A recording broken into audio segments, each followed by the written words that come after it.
Hello, this is the luckiest maths teacher in the world. Thank you so much for tuning into this video in which we will look at the factor and remainder theorem. See, we've already looked at adding, subtracting and multiplying polynomials. We looked at them briefly because they're really easy to do. When you add, subtract or multiply together two polynomials, the result is always another polynomial. Dividing polynomials is more challenging on the other hand. And when you divide one polynomial by another, you don't always get a polynomial answer.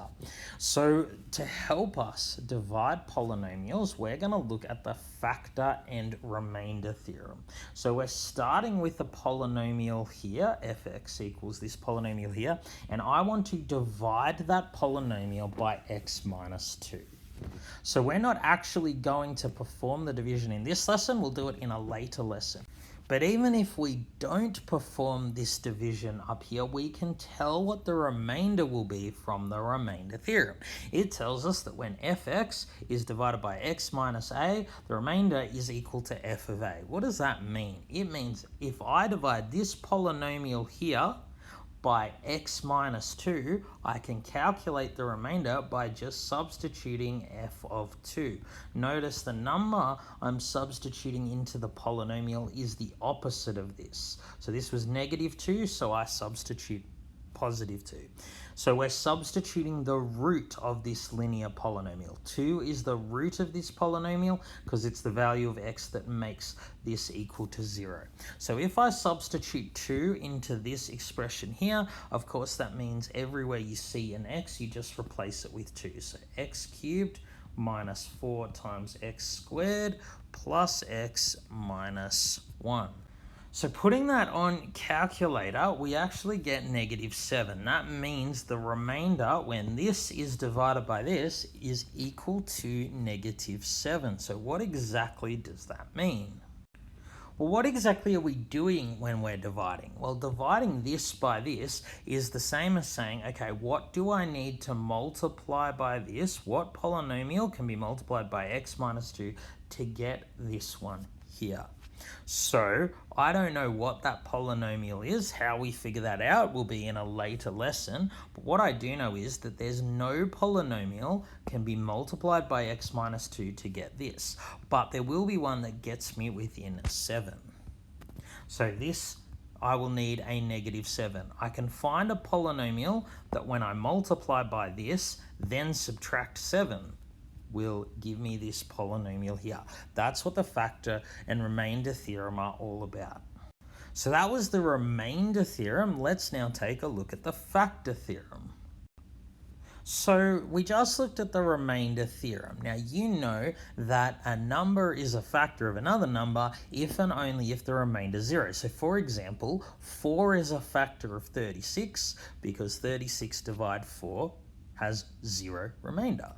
4 is not a factor of 37 because when you divide 37 by 4, there's a remainder of 1. And it's exactly the same concept here. It turns out that something is a factor if and only if its remainder is 0. Remember, when you divide a polynomial by x minus a, f of a is the remainder. So that's essentially what this is saying. X minus a is a factor of another polynomial fx if and only if its remainder is 0. So you will often need to find factors of a polynomial. So to do this, you try positive and negative factors of the constant term. We are looking for a root. We are looking for a value we can substitute for x to make it 0. So to find a factor of fx, I'm going to focus my efforts on positive and negative factors of this constant term here. So let's try, for example, the factor 1. So 1 is, of course, a factor of every positive integer. So if I substitute 1 here, I get 1 minus 5 plus 2 plus 8. So that obviously doesn't equal 0. It actually equals 6. So what I've actually found in doing that is that x minus 1 is not a factor. So remember, when we're talking about roots and factors, see, it's f of a and x minus a. It's the opposite of the number that you substituted. So if you substitute 1, you're talking about x minus 1. So on the other hand, if I were to substitute negative 1 for x, well, I would get negative 1 minus 5 minus 2 plus 8, which does equal 0. So that means x subtract negative 1, of course that's the same as x plus 1, is a factor. What does that mean that it is a factor? What it means is there will be some polynomial that I can multiply by x plus 1 to get this polynomial here. And hopefully this is starting to look a lot like factorizing. That's what we do when we factorize polynomials, whether they be quadratics, cubics, whatever. We are just coming up with factors. And coming up with factors will enable us to use the null factor law and solve equations. All right, let's look at a harder question now. So we're given the polynomial fx equals x cubed plus ax squared plus bx minus 24. So we are told x minus 6 is a factor. The remainder when fx is divided by this is negative 9. We need to find a and b. So whenever you need to find two quantities at once, you should straight away think simultaneous equations. That's what we're going to do. We're going to set up two simultaneous equations. Now, first bit of information, x minus 6 is a factor. That tells us that f of positive 6, so the opposite of negative 6, positive 6, must be equal to 0. So 6 is a root of this polynomial. Let's substitute it.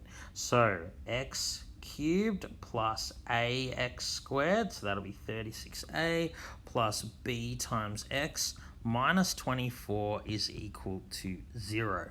So just making this a little easier on itself, I'll leave the a's and b's over this side, and on the other side I want to add 24 and then subtract 216, so I get minus 192. Okay, that's only one equation. That's not enough to find a and b. We need to have another bit of information, and of course that's here.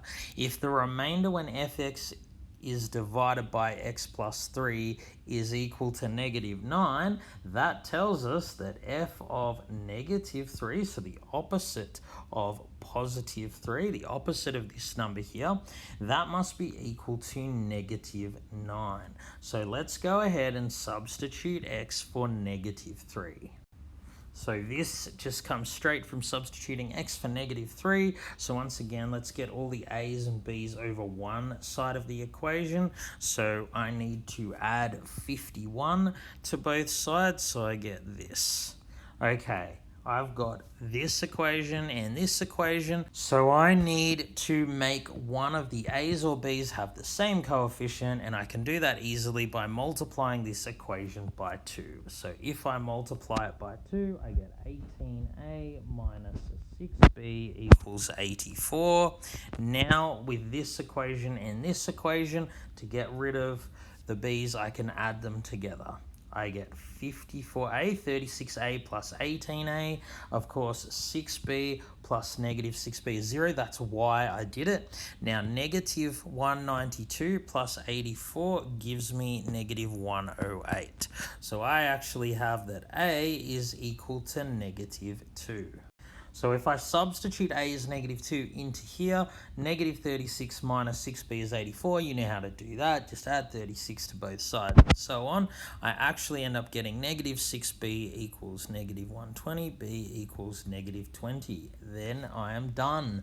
All right, thank you so much for tuning into this video. This has been the luckiest maths teacher in the world. Have a great day.